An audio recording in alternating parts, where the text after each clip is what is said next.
تو یاد رکھیے کہ ہر انسان کی آزمائش ہو رہی ہے، کوئی نیک ہو یا بد.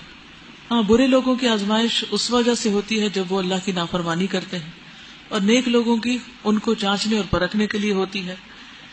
گناہوں کی وجہ سے جہاں تک آزمائش کا تعلق ہے تو حدیث میں آتا ہے کہ حضرت عمر نے جب حضرت عباس سے بارش کے لیے دعا کرنے کو کہا تو انہوں نے کہا، اللہ بے شک مصیبت گناہ کی وجہ سے نازل ہوئی ہے اور وہ صرف توبہ سے دور ہو سکتی ہے، تو ہم تیرے حضور توبہ کرتے ہیں.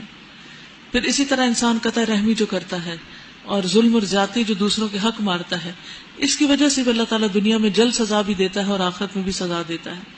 لیکن اس کے برعکس جب انسان اللہ کا فرما بردار ہو جاتا ہے تو اللہ تعالیٰ اپنی رحمتوں سے اس کو ڈھانپ لیتا ہے. اب جب رحمتوں میں آ جاتا ہے پھر کوئی اور امتحان ہوتا ہے. ان دونوں میں فرق ہوتا ہے. امتحان اور آزمائش میں کیا فرق ہے؟ یعنی امتحان جو ہے وہ انسان کے درجے بلند کرنے کے لیے ہوتا ہے، اور آزمائش جو ہے کہ وہ عام طور پر انسان کے گناہوں کی وجہ سے آتی ہے، سزا کے طور پر آتی ہے. اگر وہ اس آزمائش میں کامیاب ہو جاتا ہے، یعنی اللہ سبحانہ تعالیٰ کے قریب ہو جاتا ہے، سمجھ جاتا ہے، سنبھل جاتا ہے، گناہ سے توبہ کر لیتا ہے، تو یہ شخص پہلی کیٹیگری میں شامل ہو جاتا ہے. یہ امتحان، یہ آزمائش اس کے لیے عذاب نہیں ہوتا، ایک نعمت ہی ہوتی ہے کہ انسان دنیا میں ہی سنبھل جاتا ہے. اور اگر انسان تکلیف میں مبتلا ہو کر اللہ سے ناراض ہو جاتا ہے تو یہ اس کے لیے سخت آزمائش ہوتی ہے، جس کی وجہ سے اس کی پھر پکڑ ہوگی، کیونکہ کسی کو حق نہیں کہ وہ اللہ سے ناراض ہو.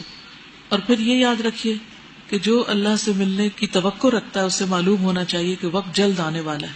جب وقت جلد آنے والا ہے تو اس سے پہلے جب ٹائم شارٹ ہوتا ہے، یعنی وقت کم، مقابلہ سخت ہوتا ہے، تو پھر انسان کیا کرتا ہے؟ بھاگ دوڑ شروع کر دیتا ہے. وہ لیزی ہو کے زندگی نہیں بسر کرتا.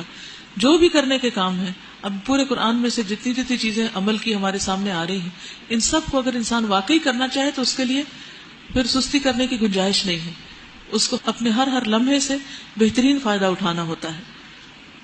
تو ایسا کر کے بھی انسان بندوں پر یا اللہ پر کوئی احسان نہ جتائے کہ میں نے اتنی نیکیاں کر لی، ایسے کام کر لیے. نہیں، یہ دراصل انسان کا اپنا فائدہ ہے جب وہ محنت کرتا ہے.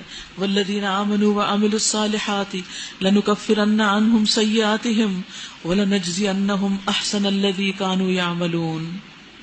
جو لوگ ایمان لائے اور نیک عمل کیے ان کی برائیاں ہم ان سے دور کر دیں گے، یعنی ان کی تکلیفیں دور کر دیں گے دنیا میں بھی اور آخرت میں بھی، اور انہیں ان کے بہترین اعمال کی جزا دیں گے. ہم نے انسان کو ہدایت کی کہ اپنے والدین کے ساتھ نیک سلوک کرے. نیک اعمال میں سب سے بڑا نیک عمل اللہ کے اوپر ایمان لانے کے بعد، شرک سے بچنے کے بعد، والدین کے ساتھ حسن سلوک ہے. لیکن اگر وہ تجھ پر زور ڈالیں کہ تو میرے ساتھ کسی ایسے معبود کو شریک ٹھہرائے جسے تو میرے شریک کی حیثیت سے نہیں جانتا، تو ان کی اطاعت نہ کر. میری ہی طرف تم سب کو پلٹ کر آنا ہے، پھر میں تم کو بتا دوں گا کہ تم کیا کرتے رہے ہو. یعنی اللہ ہی نے حکم دیا کہ ماں باپ کا کہاں مانا جائے، اور اللہ ہی کا حکم ہے کہ اللہ کی نافرمانی میں ماں باپ کی بات نہ مانی جائے. جب آپ دیکھیے کہ آپ میں سے بھی جتنے لوگ دنیا کے طور طریقے چھوڑ کر جب دین کے طور طریقے اختیار کرتے ہیں تو لازماً کچھ مشکلات سے گزرتے ہیں. کبھی وہ زبانی اذیتیں ہوتی ہیں لوگوں کی، کبھی لوگوں کے الزام ہوتے ہیں، اور کبھی جسمانی طور پر بھی انسان کو مشقتوں سے گزرنا پڑتا ہے. کبھی مالی پریشانیاں سامنے آ جاتی ہیں، کسی کو جاب چھوڑنی پڑتی ہے، کسی کو حرام طریقے پر چلتے ہوئے حرام راستوں کو چھوڑ کر حلال کی طرف رخ کرنا پڑتا ہے، اور اس میں دیر ہوتی ہے تو انسان کی آزمائش ہوتی ہے. یہ ساری چیزیں تو ہیں، لیکن اللہ تعالیٰ فرماتے ہیں اگر تم محنت کرو گے تو یہ تمہارے اپنے ہی حق میں بہتر ہوگا. اور پھر بعض آزمائشیں ایسی ہوتی ہیں کہ جس میں اللہ سبحانہ وتعالیٰ کے حکم کے خلاف ماں باپ کا حکم آ جاتا ہے، جبکہ ماں باپ کے ساتھ حسن سلوک کا حکم بھی اللہ نے دیا.